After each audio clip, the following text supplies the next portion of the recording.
क्या क़यामत का दिन अब ज्यादा दूर नहीं।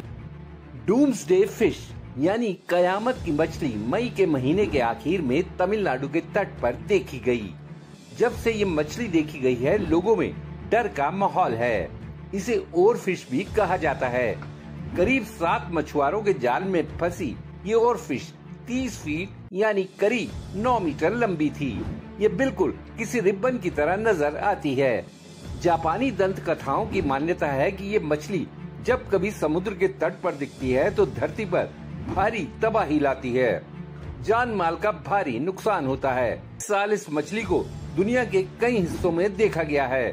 हालांकि वैज्ञानिक ओर फिश दिखने और भूकंप या सुनामी जैसे प्राकृतिक या अन्य हादसों में किसी तरह का सीधा कनेक्शन नहीं मानते। मई के आखिर में तमिलनाडु के तट पर दिखने के बाद 12 जून को भारत ने अहमदाबाद में एयर इंडिया के विमान क्रैश जैसा बड़ा हादसा देखा।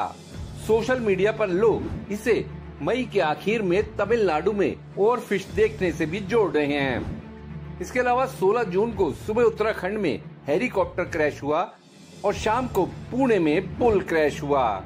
इन तीनों ही घटनाओं में जान माल का नुकसान हुआ। दुनिया के और हिस्सों में देखा जाए तो यूक्रेन रूस युद्ध खत्म होने का नाम नहीं ले रहा।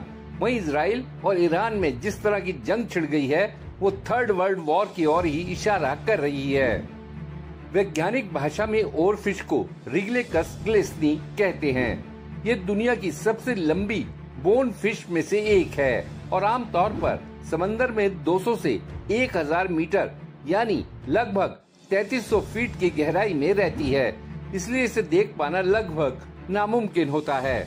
अटलांटिक महासागर के बाजा कैलिफोर्निया सुर के पलाया अल क्यूमाडो बीच पर 9 फरवरी को ये दुर्लभ और रहस्यमयी ओर फिश दिखाई दी। ऐसी मान्यता है कि ये धरती पर कुछ न कुछ बहुत बुरा होने वाला होता है तभी समुद्र की सतह पर आती है। सोशल मीडिया प्लेटफॉर्म एक्स पर यूजर हैंडल फियर्ड बक ने मैक्सिको के तट पर दिखी इस ओर फिश का वीडियो शेयर किया है। इस वीडियो में समुद्र से किनारे आती हुई और फिश दिखाई देती है। इसका आकार दूसरी मछलियों के मुकाबले काफी अलग होता है।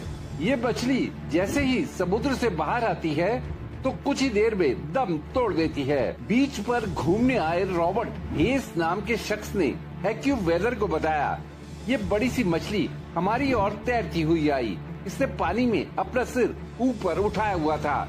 इसे हमने समुद्र में वापस जाने के लिए दिशा दिखाने की कोशिश की, लेकिन वो हर बार सतह पर ही आती रही। ये सब पहेली नुमा है, तो कौन सी तबाही अब आने वाली है और ये कहां पर आएगी। एक और यूजर ने लिखा, समुद्र के तल पर ऐसा क्या हो रहा है जो गहराई में रहने वाली ये मछलियां ऊपर आने लगी। जापानी लोक कथाओं में इस मछली को आपदा की निशानी माना जाता है। इनके मुताबिक ओर फिश को समुद्री देवता रियूजन का दूत माना जाता है जो आने वाले भूकंप या सुनामी या किसी और बड़े अनिष्ट की ओर इशारा करता है। कहा जाता है कि 2011 का फुकुशिमा भूकंप आने से पहले ओर फिश समुद्र के किनारे देखी गई थी। पिछले साल अमेरिका के कैलिफोर्निया में भी एक और फिश समुद्र से बाहर आई थी, तब लॉस एंजलिस में भूकंप आया था। हालांकि विज्ञान इन मान्यताओं को नहीं मानता। वैज्ञानिकों का कहना है कि बीमार होने की वजह से भी ओर फिश समुद्र की सतह पर आ सकती है। इसका शगुन अपशगुन से कोई संबंध नहीं है। ये मछली गहरे समुद्र में रहती है। कभी कभी रास्ता भटकने के बाद ये सतह पर आती है, जिस वजह से इसकी मौत हो जाती है। भूकंप या सुनामी तो कुदरत के कहर होते हैं, लेकिन क्या इंसान खुद भी धरती पर बड़ी तबाही का कारण बन सकता है। देशनामा के लिए खुशदीप सहगल की रिपोर्ट। आपको ये वीडियो कैसा लगा या अगर आपके दिमाग में कोई सवाल है तो कमेंट बॉक्स में जरूर बताइएगा। वीडियो पसंद आया तो लाइक शेयर करना ना भूलिएगा। आपने देशनामा को सब्सक्राइब और नोटिफिकेशन के लिए घंटी वाला बटन दबा ही दिया होगा। फिर मुलाकात होगी आपसे।